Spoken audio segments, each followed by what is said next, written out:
Hello everyone. आजच्या आपल्या principle of मॅनेजमेंटच्या लेक्चरमध्ये पुन्हा एकदा सर्वांचं स्वागत.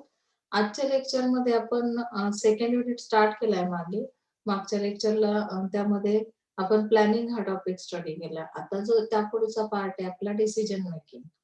एकदा प्लॅन तुम्हाला समजला की पुढे डिसिजन्स कसे घ्यायचे, मग पुन्हा त्यामध्ये कुठली प्रोसेस आहे, स्टेप्स कुठल्या आहेत, टेक्निक्स कुठल्या आहेत, त्याचे इम्पॉर्टन्स काय आहे. डिसिजन जर प्रॉपर झाले आपल्या इन जनरल लाईफमध्ये सुद्धा, तर आपल्याला सक्सेस 100% मिळतं. त्यामुळे आपण कुठलाही डिसिजन घेताना तो कशा पद्धतीने, अगदी ऑर्गनायझेशन असेल तर ऑर्गनायझेशनमध्ये काम करतो आपण किंवा ऑर्गनायझेशन ज्या काही ऍक्टिव्हिटीज कंप्लीट करते, तर ऑर्गनायझेशनमध्ये काम करणाऱ्या एम्प्लॉईज असेल तर त्याचं मॅनेजमेंट करणं हा जो पार्ट आहे, यामध्ये डिसिजन मेकिंग पॉवर तुमची स्ट्रॉंग असणं खूप गरजेचं असतं.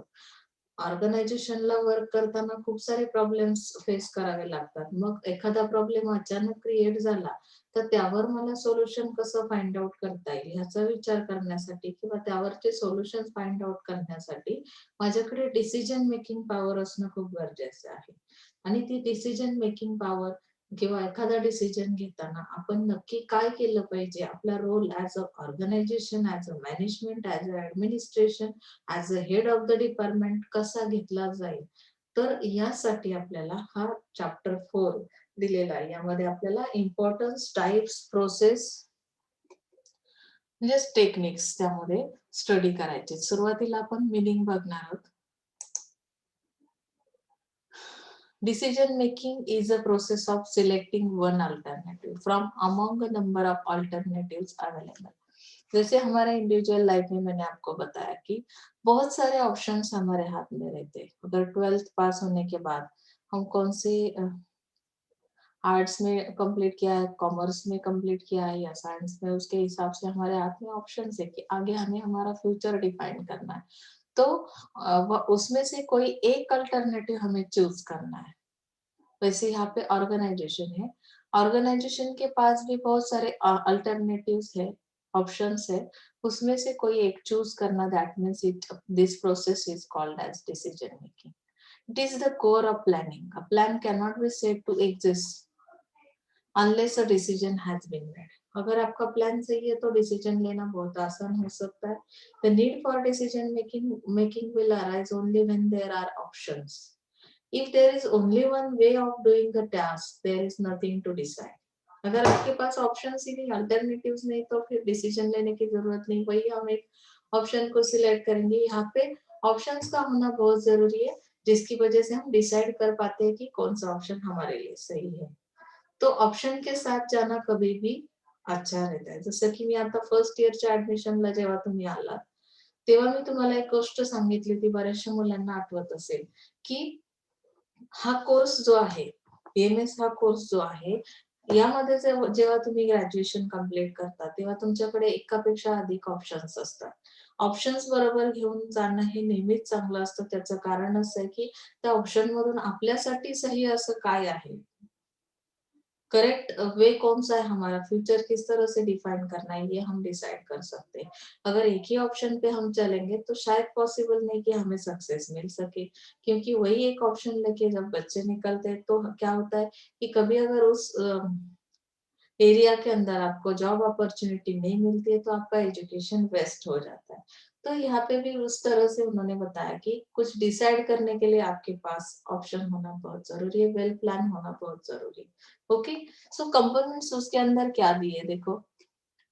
अल्टरनेटिव्स है, चॉइस है, ऑब्जेक्टिव्स है. अल्टरनेटिव के अंदर क्या किया जाता है, it means to select the best alternative from several options. Choice means decision making involves a choice. Alternative के अंदर एक ऑप्शन सिलेक्ट करना है. चॉइस के अंदर क्या करना है कि it means to choose the best solution for solving the problem. मुझे चूज करना है, यानी कि मुझे मेरा जो प्रॉब्लम है उसे सॉल्यूशन मुझे चाहिए, बेस्ट सॉल्यूशन चाहिए. तो उस प्रॉब्लम को सॉल्व करने के लिए एक बेस्ट सॉल्यूशन चूज करना, that is called your choice. Objectives मतलब क्या है, डिसीजन मेकिंग किस तरह से किया जाता है, उसके कंपोनेंट्स ही है. कि पहला कंपोनेंट बताता है कि आपके पास ऑप्शन है, उसमें से एक ऑप्शन चूज कर सिलेक्ट करो. उसके बाद है आपके पास जो भी प्रॉब्लम है आपका, उसमें से हमें क्या करना है कि ऑप्शंस में से हमें कोई एक बेस्ट सॉल्यूशन चूज करना है। थर्ड है आपके objectives. Decision making is goal oriented, it is done to accomplish an objective और टू सॉल्व अ प्रॉब्लम। यहाँ पे मेरा ऑब्जेक्ट क्या है इस चीज के ऊपर डिपेंड करता है कि मैं किस तरह का डिसीजन ले सकती हूँ। अगर मुझे वीएमएस पास आउट होने के बाद टीचिंग में ही जाना है तो यहाँ पे आपका ऑब्जेक्ट आपको पता है तो सॉल्यूशन ढूंढना बहुत इजी हो जाएगा, हम प्रॉब्लम को झट से सॉल्व कर सकते हैं। चॉइस में हमने क्या किया, बेस्ट सॉल्यूशन चूज किया, बराबर है। और ऑप्शंस थे हमारे पास, ऑल एरियाज के मतलब ऑल सेक्टर में हमें जॉब अपॉर्चुनिटीज थे, उसमें से मैंने चूज किया बेस्ट सॉल्यूशन और मेरे ऑब्जेक्ट के हिसाब से मैंने डिसीजन ले लिया। समझ में आया? That is the components of decision making. इसका डेफिनेशन 2-3 डेफिनेशन है, इसमें से कोई भी एक आप बाय हार्ट कर सकते। डिसीजन जॉर्ज का जो definition है, decision making is a selection based on some criteria from 2 or more possible alternatives। यहाँ पे 2 से अधिक आपके पास alternatives अवेलेबल है और ये जो डिसीजन मेकिंग प्रोसेस है इसके अंदर क्या किया जाता है, कोई एक अल्टरनेटिव सिलेक्ट किया जाता है बेस्ड ऑन सम क्राइटेरिया। तो वो क्राइटेरिया अभी हमें यहाँ पे सीखना है, उसकी प्रोसेस सीखनी है, उसकी टेक्निक सीखनी है, टाइप्स सीखनी है। ओके, सो आपको ये मीनिंग्स की कंसेप्ट समझ में आई होगी।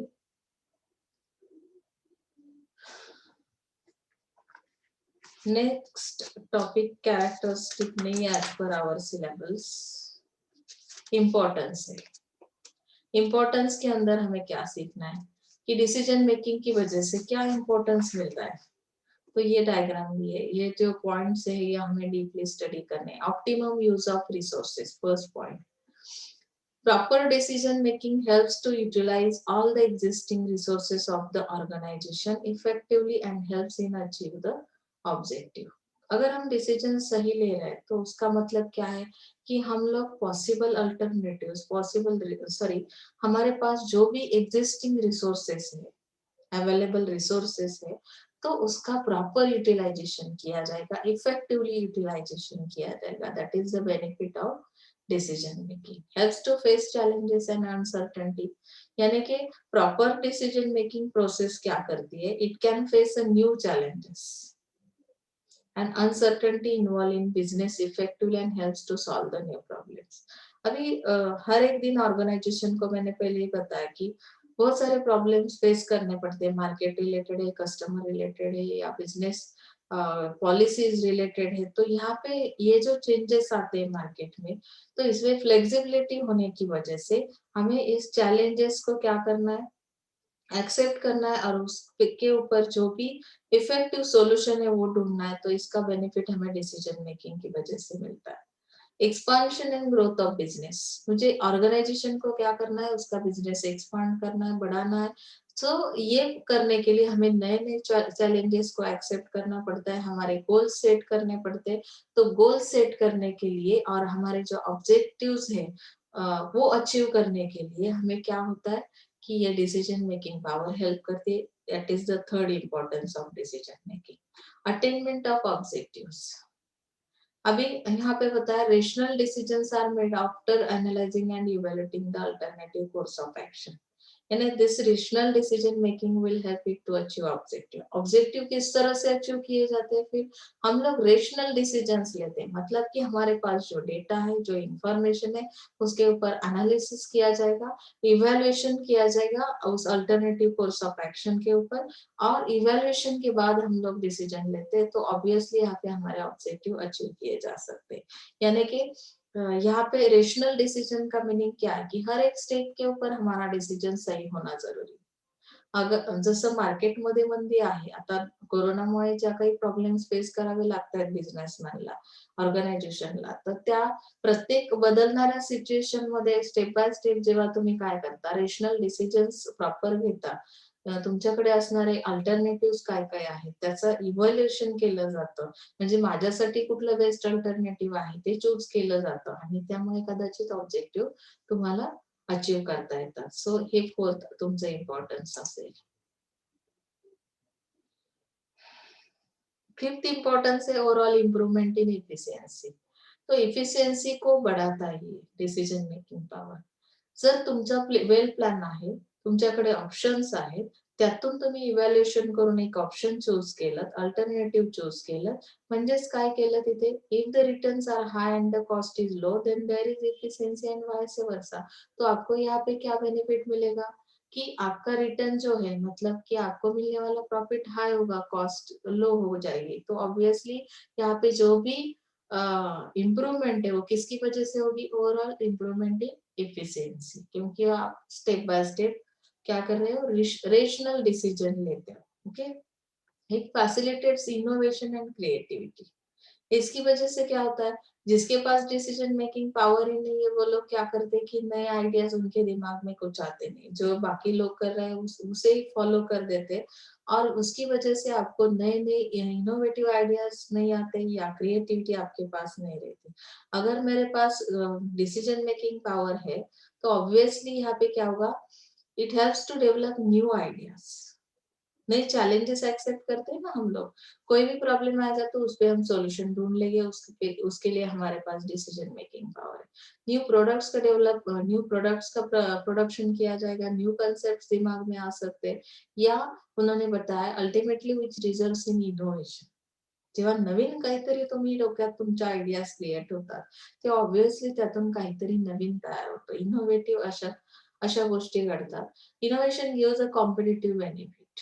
इतरांपेक्षा, कॉम्पिटिटरपेक्षा तुमच्याकडे जेव्हा नवीन काही अवेलेबल असेल, तेव्हा तुम्हाला कॉम्पिटिटिव्ह बेनिफिट्स मिळतात, म्हणजे मार्केटमध्ये ती ऑर्गनायझेशन सक्सेसफुल असेल आणि त्यामुळे लाँग रन पर्यंत तुमचे प्रोडक्ट्स किंवा तुमचे ऑर्गनायझेशन ही बिझनेस करू शकते मार्केटमध्ये। Okay, motivated and dedicated employees, यहाँ पे rational decision results in motivation for the employees. म्हणजे काहीतरी नवीन असेल तर एम्प्लॉईजला पण काम करण्यामध्ये इंटरेस्ट तयार होतो बघा, ते मोटिवेट होतात, आणि हे सगळं कशामुळे पॉसिबल होतं, डिसिजन मेकिंगमुळे। The reason is employees are encouraged to implement rational decision and they show more dedication towards work. Dedicated work कसं असलं पाहिजे किंवा डेडिकेशन कधी येतं वर्कमध्ये, तर त्यामध्ये काहीतरी नवीन तुमच्याकडे असेल। High profits can be expected from rational decision making, तुम्हाला त्यामुळे प्रॉफिट्स पण मिळतात। Therefore it can give financial and non financial benefits to the employees. हे झालं इम्पॉर्टन्स। आता types of managerial decisions, types हा पार्ट तुम्हाला नाही as per our syllabus, so we have to see next point, steps in decision making process. ही diagram तुम्ही बघू शकता, नोट्स काढताना पण डायग्राम ड्रॉ करायचे। यामध्ये तुम्हाला ज्या स्टेप्स दिलेल्या आहेत, establish, defining the problem, analysing the problem, develop possible alternatives, analyse the alternative, select the best alternative, implementing the decision. आता आपण वन बाय वन डिस्क्रिप्शन बघूया या प्रोसेस मध्ये कसं केलं जातं। Defining the problem, first you have to define your problems, identify the problems. Okay, तुम्हाला problem कळला पाहिजे। आता सध्या तुमचं काय रुटीन सुरू आहे, तुम्ही मार्केटमध्ये कुठल्या ऍक्टिव्हिटी, तुमची ऑर्गनायझेशन कुठल्या ऍक्टिव्हिटीज करते आणि त्या करताना तुम्हाला काय प्रॉब्लेम्स फेस करावे लागतात, प्रोसेस कशी, म्हणजे डिसिजन घ्यायचं असेल तर ती प्रोसेस कशी पुढे गेली पाहिजे। म्हणजे तुम्हाला सुरुवातीला प्रॉब्लेम कळला पाहिजे, प्रॉब्लेमच नसेल तर काय डिसिजन घेणार आहात। सो the problem may be due to bitter relations between management and employees and low sales, increase in expenditure, etc. Proper understanding of the problem is necessary.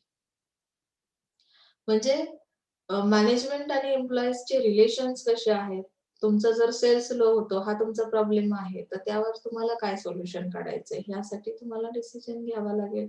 Decision घेणं ही जी गोष्ट आहे, ही जेवढी सोपी वाटते तेवढी नाही, त्यामुळे तुम्हाला या स्टेप समजून घेणं खूप गरजेचं आहे। अनालायझिंग द प्रॉब्लेम, इथे अनालिसिस कसं केलं जाईल, analysis of the problem involves determining it's causes and effect relationship. तो जो प्रॉब्लेम क्रिएट झालेला आहे ऑर्गनायझेशनला, तर सपोज लो सेल्स आपण कंटिन्यू करूया, तर तो कशामुळे, म्हणजे त्याची कारण काय आहे आणि त्याचे इफेक्ट रिलेशनशिपवर कसे होतात, म्हणजे कॉज अँड इफेक्ट रिलेशनशिप तुम्हाला समजलं. The quality of decision will depend upon the quality of information use. कोई भी डिसीजन लेने से पहले हमारे पास सही इंफॉर्मेशन होना बहुत जरूरी है, सही डेटा होना बहुत जरूरी है. That means quality of information will be use for taking the decisions, and therefore collection of correct and suitable data is very vital in decision making. Okay, अभी यहाँ पे एनालिसिस किया, हमने डिफाइन किया एक बार प्रॉब्लम क्या है, उस पे एनालिसिस किया कि किस तरह की इंफॉर्मेशन हमारे पास है. प्रॉब्लम कुछ और रहता है, हम इंफॉर्मेशन कुछ और कलेक्ट कर लेते हैं और डिसीजन कुछ अलग हो जाता है, तो हमारा प्रॉब्लम उस पे उसके ऊपर हमें सॉल्यूशन नहीं मिल सकता. ओके, सो डेवलप पॉसिबल अल्टरनेटिव्स. एनालिसिस के बाद क्या पार्ट आता है कि defining and analysing the real problem with the help of essential information, and the manager should develop alternative solution for solving the problem. हमारे पास क्या है कि सोर्सेस है, अल्टरनेटिव सोर्सेस. अगर हमारे प्रॉब्लम के ऊपर बहुत सारे ऑप्शंस हमारे हाथ में अल्टरनेटिव है, तो हमें कोई एक अल्टरनेटिव को डेवलप करना है और सॉल्व करना है प्रॉब्लम को. Okay, analyse the alternatives. Alternatives को आइडेंटिफाई करो. The next step is to evaluate them and select the one that will meet the choice criteria. अभी पीटर ड्रकर क्या कहता है, it has suggested the following factors for evaluating alternative course of action. यानी कि risk है, economic of effort है, timing है, limitation of resources है. तो जो क्राइटेरिया है आपका, तो इस क्राइटेरिया के अंदर जो भी क्राइटेरिया आपका मैच करता है, जो प्रॉब्लम है आपका उसके ऊपर मैच करता है. अभी टाइम की वजह से, टाइम डिले होने की वजह से आपका कस्टमर डिससैटिस्फाइड है, आपके सर्विसेज इन टाइम नहीं पहुंच रहे, तो उसकी वजह से आपका जो सेल है वो क्या हो रहा है कि बहुत कम हो रहा है. तो हमें इस प्रॉब्लम के ऊपर सॉल्यूशन ढूंढना है. तो हमने क्या कर दिया कि जो क्राइटेरिया दिया हुआ है उसके अंदर हमारा एग्जैक्ट प्रॉब्लम हमें फाइंड आउट हुआ और उस अल्टरनेटिव को हमने चूज कर लिया जो हमारे प्रॉब्लम्स के रिलेटेड है. Okay, select the best alternative. Choosing the best alternative is the most vital part of the decision making process. A comparison is made among the likely outcomes of various alternatives and the best one is chosen. बहुत सारे options alternatives होने के बावजूद हम लोगों को क्या करना है कि कोई एक ही चूज करना है जो हमारे लिए बेस्ट हो सके. तो आप लोग बोलोगे कि ये हम कैसे जान सकते हैं, तो इसके लिए क्राइटेरिया दिया हुआ है. इस क्राइटेरिया के अंदर हमारा प्रॉब्लम कौन से ग्रुप में आता है, कौन से क्राइटेरिया के अंदर आता है, उसके ऊपर डिपेंड करता है कि हमारा अल्टरनेटिव कौन सा होगा. ओके, अभी जो भी अल्टरनेटिव चूज किया जाएगा उसके लिए बेस दिया है कि सिलेक्शन ऑफ अल्टरनेटिव्स किस बेस पे किया जाएगा. नूज एंड डोनल ने ये सजेस्ट किया है कि आपका एक्सपीरियंस कितना है, आज तक आपने बिजनेस के अंदर कितने साल तक काम किया है, उसके ऊपर हमें डिपेंड करता है कि हम लोग उसमें से कोई एक एक्सपीरियंस के हिसाब से भी हम समझ सकते हैं ना कि डिसीजन किस तरह से लेना है. एक्सपेरिमेंटेशन किस तरह का किया है, एक्सपेरिमेंट करना यानी सर्वे करना, कस्टमर सर्वे करना, मार्केटिंग रिसर्च करना, मार्केटिंग एनवायरनमेंट की जानकारी रखना, ये जो डेटा है ये कलेक्ट करना पड़ेगा. उसके बाद हम लोग डिसाइड करेंगे कि कौन सा अल्टरनेटिव हमारे लिए सही है. ओके, रिसर्च एंड एनालिसिस करना पड़ेगा. रिसर्च करने के बाद, मार्केटिंग रिसर्च करने के बाद हम लोग उस डेटा या इंफॉर्मेशन का एनालिसिस करेंगे और फिर फाइंड आउट करेंगे कि हमारे लिए सही अल्टरनेटिव कौन सा है, यहाँ पर डिसीजन लिया जा सकता है. तो ये बेस दिया हुआ है जिसके ऊपर डिपेंड करता है कि किस तरह से अल्टरनेटिव को चूज करना है. Implementing the decision. अभी यहाँ पे राइट एक्शंस लेने, put into an action. Manager ने आज तक जितना कुछ डिसीजन लिया है उस डिसीजन को एक्चुअल मार्केट में हमें वो इम्प्लीमेंट करना है. He should communicate the decision to all the concern employees. जो भी मैनेजमेंट डिसाइड करती है, डिसीजन लेती है, वो इंफॉर्मेशन या वो मैसेज हमें कम्युनिकेट करना है एम्प्लॉइज के साथ, क्योंकि एम्प्लॉइज ही उस चीज को क्या कर सकते हैं, उस डिसीजन को एक्चुअली इम्प्लीमेंट कर सकते हैं. He should convince the employees to accept the decision.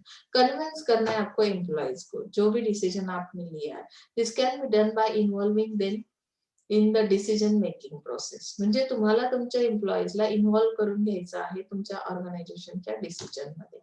Now last stage is that process में, ये लास्ट स्टेज ये establish control and feedback system. एक बार मैंने वो डिसीजन इम्प्लीमेंट किया, एम्प्लॉयज के थ्रू मैंने जब भी वो डिसीजन इम्प्लीमेंट किया तो उसके बाद मुझे कंट्रोल करना भी आना चाहिए। कंट्रोलिंग सिस्टम, मेरे एक्सपेक्टेड रिजल्ट्स क्या है वो मेरे पास होना बहुत जरूरी है। जब भी मैं कोई एक्शन लेती हूँ तो एक्शन का कुछ आउटपुट निकलता है, यानी कि मेरे एक्सपेक्टेड रिजल्ट्स है।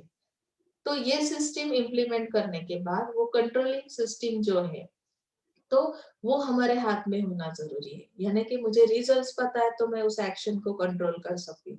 मेरा एक एम्प्लॉय है, उस वो अगर मेरे डिसीजन के हिसाब से काम कर रहा है, परफॉर्मेंस दे रहा है, तो उसका रिजल्ट इतना आना चाहिए। अगर वो रिजल्ट नहीं आता है, फीडबैक में हमें समझ में आता है कि परफॉर्मेंस बेटर नहीं हो रहा है, तो हमें वो कंट्रोल करना है, यानी कि नेक्स्ट डिसीजन वापस हमें लेना है कि उसके लिए जो भी जरूरी है, मतलब कि आउटकम्स के हिसाब से हम मॉडिफाई कर लेते हैं सिस्टम को। मॉडिफाई करना यानी उसके अंदर कुछ स्लाइटली चेंजेस करना, और उसके बाद वापस हमें वो अचीव करना है गोल्स को, ऑर्गेनाइजेशन के गोल्स जो है।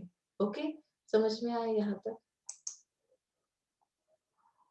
अभी टेक्निक्स ही है, modern techniques of decision making.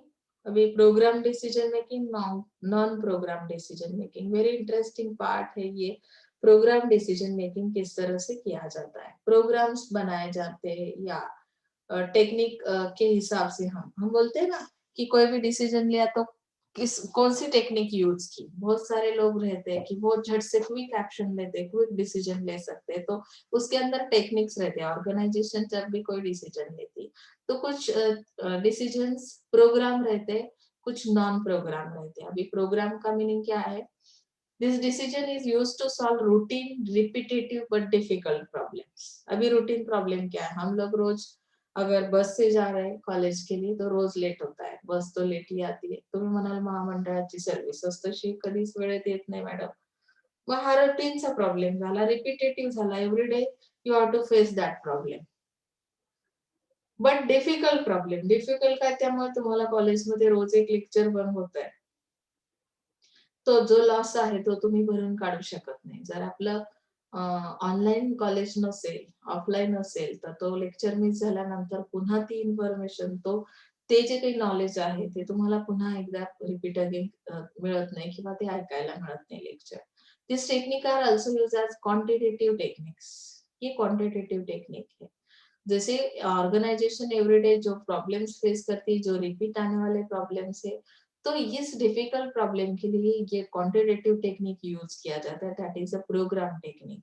Managers working at a lower level of management make this decision. So techniques for making program decisions: linear programming, decision tree, game theory, simulation, queuing theory, network technique, probability decision theory, and payoff matrix. तो हमें इसमें से कुछ point study करने हैं जो कि exam के लिए नेसेसरी। मिनिमम 7 पॉइंट्स आपने स्टडी किए तो भी चलेगा। फर्स्ट प्रॉब्लम जो टेक्निक है प्रोग्रामिंग के अंदर, तो लिनियर प्रोग्रामिंग है.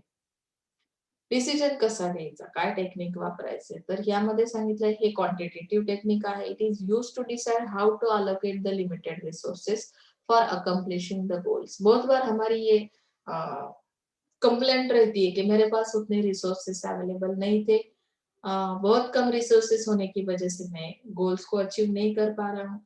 तो ये जो टेक्निक है प्रोग्रामिंग का, ये क्या सिखाता है हमें, हम किस तरह से डिसाइड क्या करते हैं कि how to allocate the limited resources for accomplishing the goals.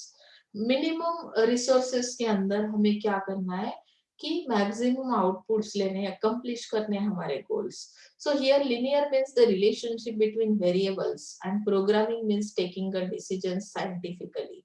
यहाँ पे रिलेशनशिप दी है, वेरिएबल्स के अंदर रिलेशनशिप क्या है. लिनियरिटी मतलब कि रिलेशनशिप बिटवीन वेरिएबल्स. मेरे पास दो वेरिएबल्स है, एक है मेरा डिमांड जो मार्केट से आती है कस्टमर के थ्रू, और दूसरी है मेरा सप्लाई. सप्लाई और डिमांड ये दो क्या है कि वेरिएबल्स है जिसका इम्पैक्ट, इसकी रिलेशनशिप क्या है. जिस तरह से डिमांड बढ़ती है उस तरह से मुझे सप्लाई भी करना है. सप्लाई अगर कम हो रहा है और डिमांड बहुत ज्यादा है तो इसका इम्पैक्ट भी होने वाला है। तो मुझे ये जो वेरिएबल्स है उसके बीच का क्या करना है, रिलेशनशिप पता करना है लीनियर के अंदर। और प्रोग्रामिंग के अंदर मुझे क्या करना है, डिसीजन साइंटिफिकली लेना है। अगर डिमांड बढ़ जाती है मार्केट की, कस्टमर की, जो प्रोडक्ट्स आपकी ऑर्गेनाइजेशन प्रोवाइड कर रही है, तो ऑब्वियसली मुझे प्रोडक्शन के ऊपर ध्यान देना होगा। और प्रोडक्शन जब मैं बढ़ाऊंगी तभी पॉसिबल है कि इतनी सारी डिमांड को मैं कंप्लीट कर सकती हूँ और कस्टमर को सेटिस्फाई कर सकती हूँ। तो यहाँ पे मैंने डिसीजन क्या लिया कि प्रोडक्शन को भी एज पर डिमांड मैंने क्या कर दिया, इंक्रीज कर दिया, प्रोडक्शन बढ़ा दिया। तो यहाँ पे ये डिसीजन मैंने किस तरह से लिया, प्रोग्रामिंग है ये साइंटिफिकली डिसीजन हुआ है। Linear programming is used when two or more activities are competing for limited resources. For example, product mix decision. Product mix decision के अंदर हम लोग इन्वेंटरी मैनेजमेंट डिसीजन है, इन्वेंटरी को किस तरह से हम मेंटेन कर सकते हैं। Linear programming is use for agriculture, industry, contract biding and evolution of tenders, ये एरियाज दिए। Okay, so thus it is a managerial tool that help in optimum use of resources। यहाँ पे ऑप्टिमम यूज किया जाता है resources का। अभी decision tree की डायग्राम देख सकते हैं आप लोग, ये कैसे किस तरह का ट्री बनाया हुआ है, कस्टमर सपोर्ट डिसीजन ट्री। तो ये जो टेक्निक है, प्रोग्राम टेक्निक, इसके अंदर ये जो पॉइंट है decision tree, it is a diagram which displace all the possible alternatives of a decision. अभी ये आपको जो स्टार्टिंग में डायग्राम में दिखाया है, तो यहाँ पे हम पढ़ नहीं पा रहे कि वो बहुत स्मॉल लिखा हुआ है, लेकिन आपको इतना तो समझ में आ रहा है कि यहाँ पे एक जो इंडिविजुअल पर्सन दिया है, तो इसके पास ऑप्शंस कितने हैं। ये अगर यहाँ पे जाता है तो यहाँ से वो यहाँ पे जा सकता है, यहाँ पे जा सकता है, यहाँ पे पहुंचते हैं तो फिर हम यहाँ पे भी जा सकते हैं, यहाँ पे भी आ सकते हैं। इतने सारे अल्टरनेटिव्स आपके पास अवेलेबल है, आपको इसमें से कोई एक ही चुनना है तो जो आपके लिए बेनिफिशियल रहेगा। All this information can be seen at one glimpse, it is also simple to understand. इसको हम इस डायग्राम को इजीली अंडरस्टैंड कर पा रहे हैं। Decision tree is like a horizontal tree, the base of the tree is called the decision point, and from this point the different alternatives and sub alternatives are shown as a branches and sub branches। ये main course है आपका। इससे हमें क्या, horizontal tree होने की वजह से यहाँ पे अल्टरनेटिव्स बहुत दिए, उसके सब अल्टरनेटिव्स भी दिए।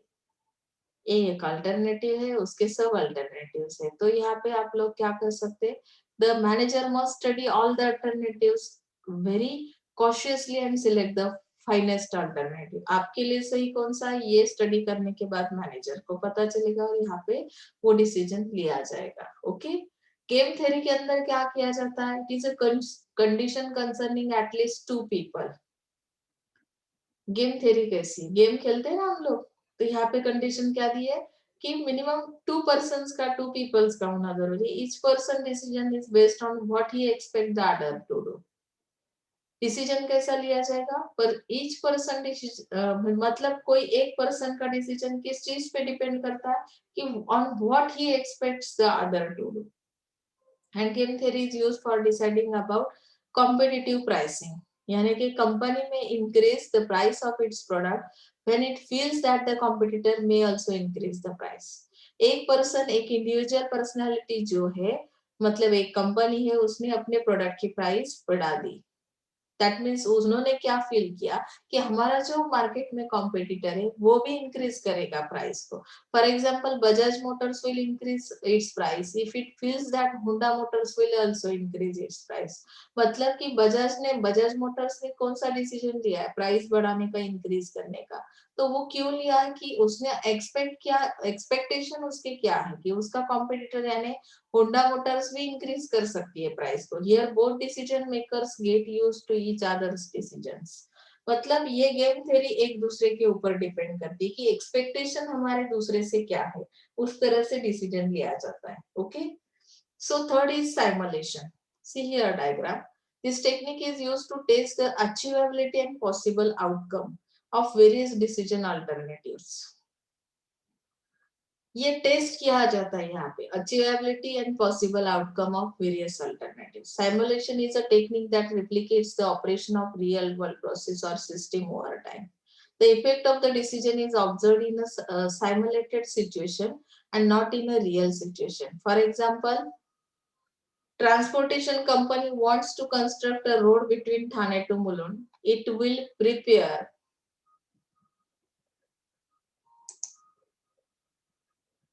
a simulation model to analyze the effect of all the factors.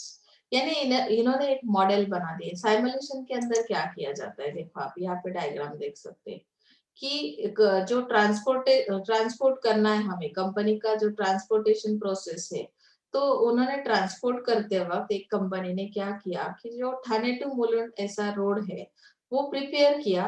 किस तरह से प्रिपेयर किया, एक मॉडल के थ्रू प्रिपेयर किया. उन्होंने क्या किया, analysis the effect of all the factors, that means traffic signal, flyover, heavy and light traffic commuting on road, and if the model appears to be attainable, actual construction of road will start.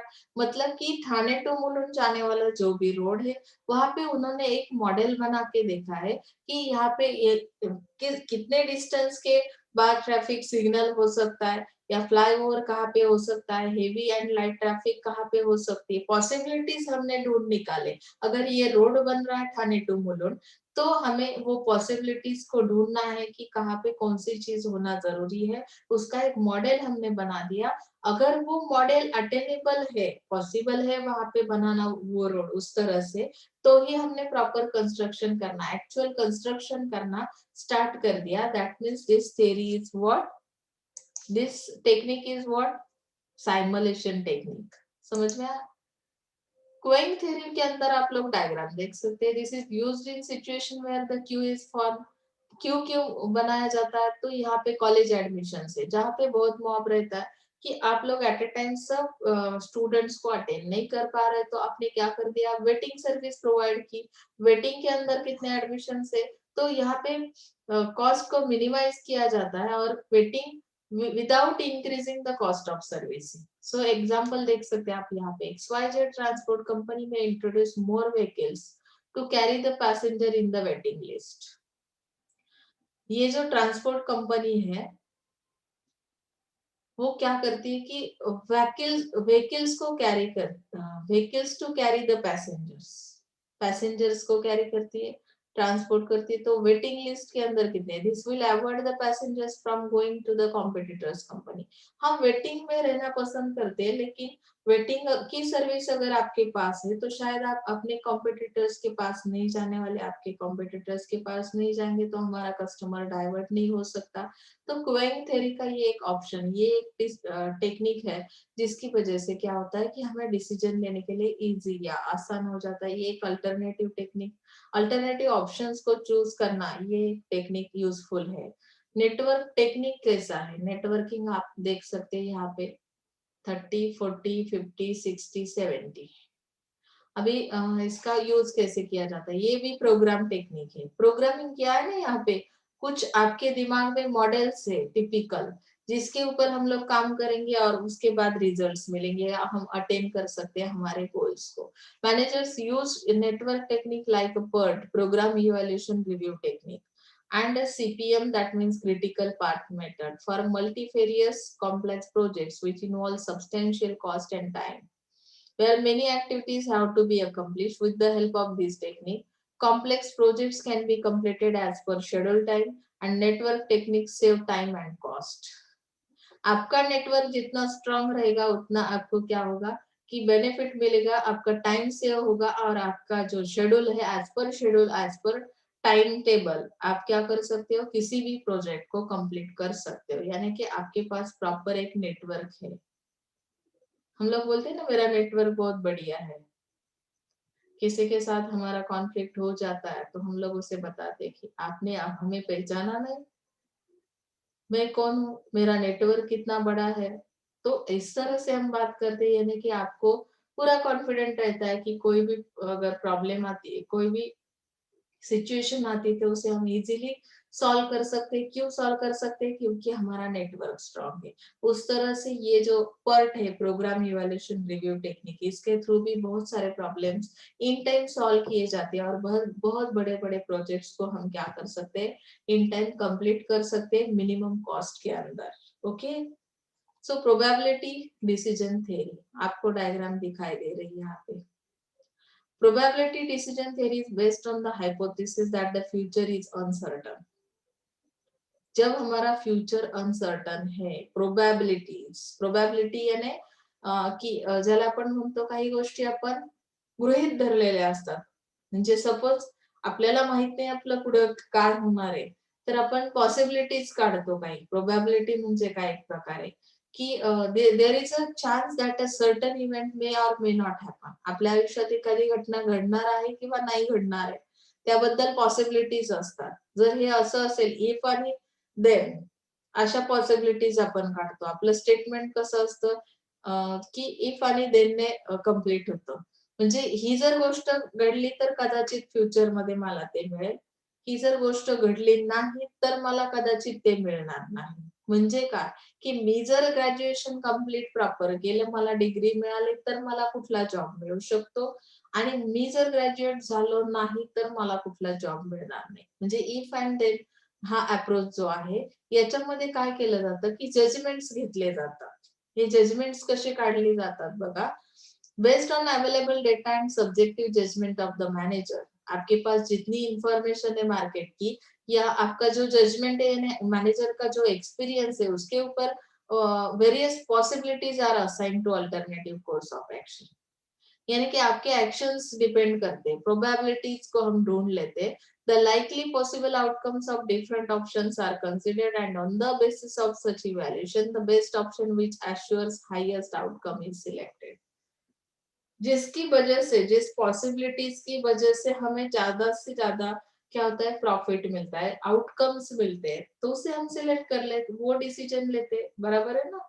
तो हमें क्या करना है, पहले हमारा available data कौन सा है, हमारा जजमेंट क्या कहता है, यानी कि हमारे एक्सपीरियंस क्या है और प्रोबेबिलिटीज क्या है, वेरियस प्रोबेबिलिटीज। जैसे मैंने बताया कि कभी ये चीज हो सकती है, अनसर्टन थिंग्स है ना यहाँ पे।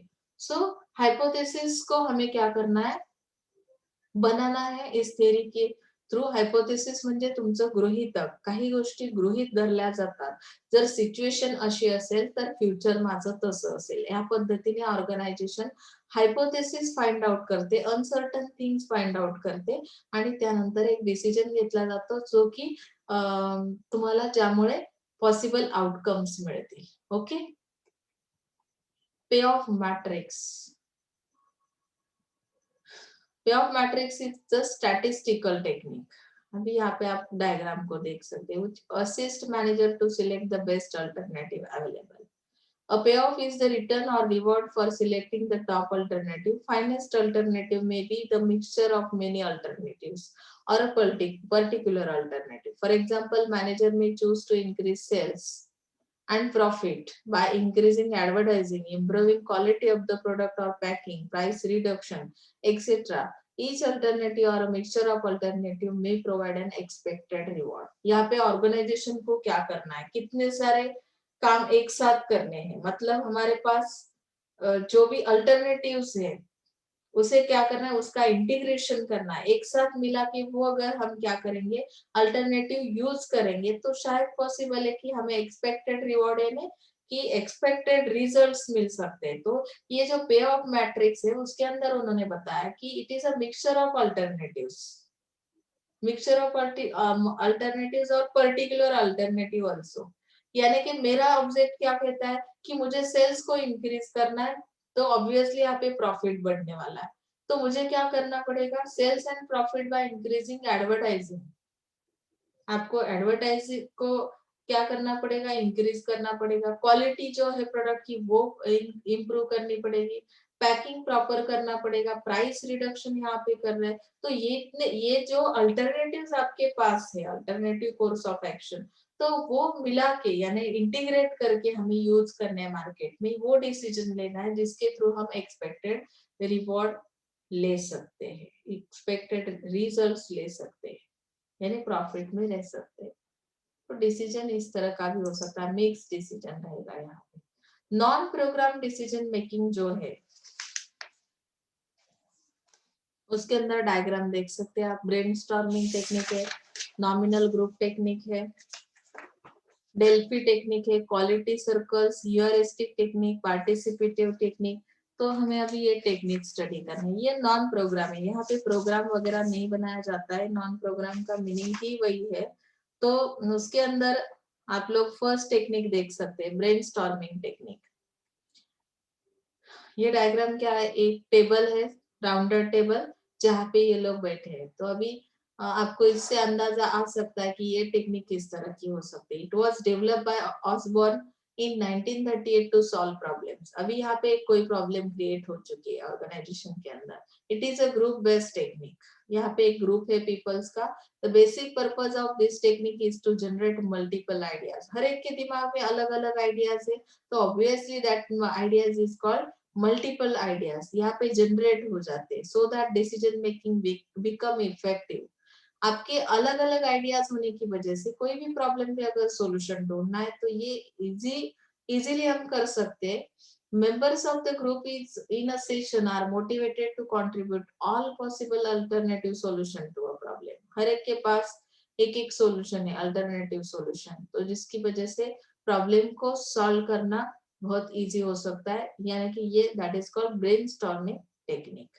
नॉमिनल ग्रुप टेक्निक क्या कहता है? It is a deviation of brainstorming technique. Brainstorming के अंदर जो चेंज किया है उन्होंने, अभी यहाँ पे जो पर्सन है वो राउंडेड टेबल पे बैठे हुए, यहाँ पे जो पर्सन है इंडिविजुअली वो खड़े हैं, मतलब कि स्टैंडिंग पोजीशन में है। तो इंडिपेंडेंटली ये लोग क्या करते हैं, ये ग्रुप में थिंक नहीं कर रहे, ये इंडिविजुअली थिंक कर रहे हैं। यहाँ पे इन्होंने अपने अपने आइडियाज को बाहर निकाला है, जनरेट किया है, और उसके ऊपर उन्होंने क्या किया कि members of group in a session are motivated to contribute, यानी उन आइडियाज को उन्होंने मिला के एक फाइनल डिसीजन लिया, एक सॉल्यूशन ढूंढा है प्रॉब्लम में। लेकिन यहाँ पे इंडिविजुअल थिंकिंग है, इंडिपेंडेंटली थिंक कर रही है लोग डायग्राम के अंदर। तो which restrict verbal communication among members, ये लोग आपस में बात नहीं कर रहे हैं।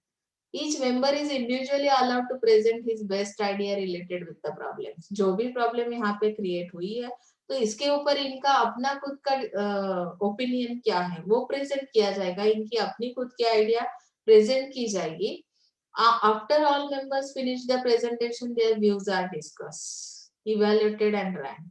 अभी यहाँ पे अगर 50% या 15% प्रेजेंट है, अपने अपने प्रेजेंटेशन के बाद वो लोग क्या करेंगे कि उनके व्यूज का डिस्कशन किया जाएगा, डिस्कस किया जाएगा। इव्हॅल्युएशन यानी मूल्यांकन, ज्याला आपण मराठीत म्हणतो, की कुठली आयडिया जास्त स्ट्रॉंग आहे ज्याच्यामुळे तुमचा प्रॉब्लेम इझिली सॉल्व्ह होऊ शकतो, त्या पद्धतीने तुम्ही त्या आयडियाजला काय केलं, रँकिंग सिस्टीम मध्ये टाकलं, की फर्स्टली ही आयडिया जर आपण इम्प्लिमेंट केली तर कदाचित ही खूपच स्ट्रॉंग असेल, सेकंड रँक वर ही आयडिया असेल, थर्ड रँक वर। तो यहाँ पे डिसीजन किस तरह से लिया जाएगा, decision is reach on the basis of ranking. First तो हम जो आइडिया बहुत स्ट्रांग है जिसकी वजह से सॉल्यूशन मिल सकता है उसे फर्स्टली इम्प्लीमेंट करेंगे मार्केट के अंदर। ओके, डेल्फी टेक्निक्स के अंदर आप लोग देख सकते हैं यहाँ पे किस तरह का पिक्चर दिया हुआ है। It is comparable to brainstorming techniques, यानी कि ब्रेनस्टॉर्मिंग टेक्निक के अंदर ग्रुप है, ग्रुप किस तरह से उनके आइडियाज को जनरेट कर रहा है, मल्टीपल आइडियाज को, ये कंपेरेबल है ब्रेनस्टॉर्मिंग टेक्निक के साथ। अभी ये डेल्फी टेक्निक के अंदर क्या किया जाता है, that the members of the group do not meet face to face. आपको समझ में आ रहा है यहाँ पे कि किस तरह से उनका कम्युनिकेशन हो रहा है। Group members are locating at different places और स्टेट और part of country, even in other countries. यहाँ पे जो ग्रुप मेंबर्स है वो एक ही प्लेस पे नहीं है, हर एक की प्लेस अलग अलग है, यानी कि लोकेशन अलग अलग है। कोई किसी स्टेट का है, कोई दूसरे स्टेट का है, कोई किसी कंट्री का है, कोई होम कंट्री का है, कोई होस्ट कंट्री का है, मतलब फॉरेन कंट्री में है। प्लेसेस डिफरेंट है, they may interact with each other through the medium of video conferencing. इनका जो भी कम्युनिकेशन चल रहा है वीडियो कॉन्फ्रेंसिंग के अंदर चल रहा है। यहाँ पे जो ब्रेनस्टॉर्मिंग टेक्निक था यहाँ पे फेस टू फेस कम्युनिकेशन हो रहा है। समझ में आ रहा है? So it is a comparable technique to brainstorming. Okay, Delphi technique के अंदर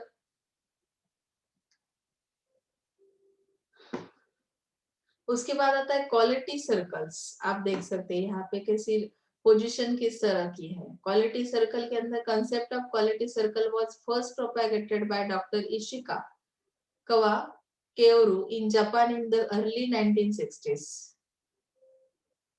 डॉक्टर इशिकावा ये जो है उन्होंने जापान में ये 1960 में टेक्निक निकाला है। Quality circle is a small group of employees.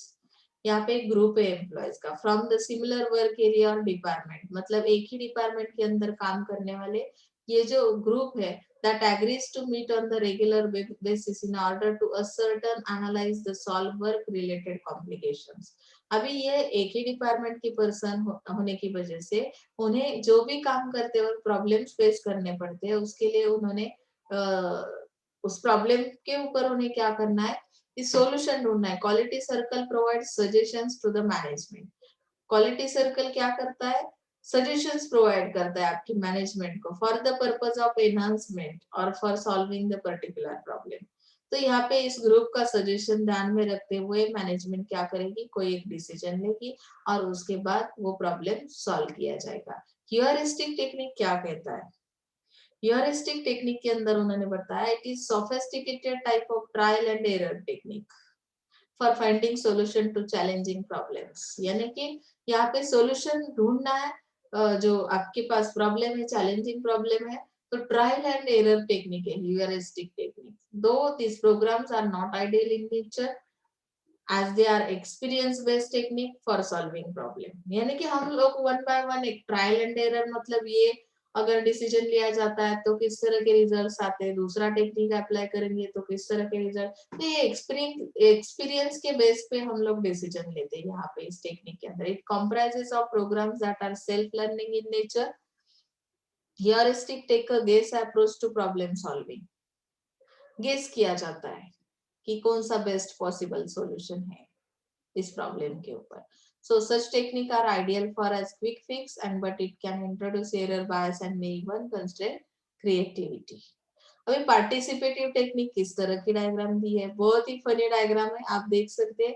In this technique employees are involve in the decision making process. All employees are, यहाँ पे आपको दिख रहा है कि इन्वॉल्वमेंट सबकी है। It has many benefits such as involvement of individual and groups in the decision making process which eventually improves the quality of decision making. It also promotes accountability and commitment, improves employee motivation and morale, and result is in more satisfactory and well-timed decisions।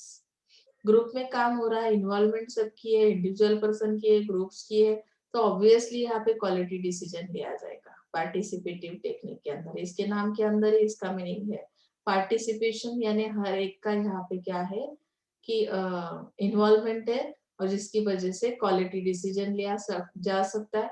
और इसकी वजह से हम क्या कर सकते हैं कि कमिटमेंट्स कर सकते हैं, एम्प्लॉय मोटिवेशन कर सकते हैं। सो यहाँ तक आपका ये जो सेकेंड यूनिट है फिनिश हो जाता है। आपकी जो क्वेश्चन बैंक है वो सॉल्व करनी है।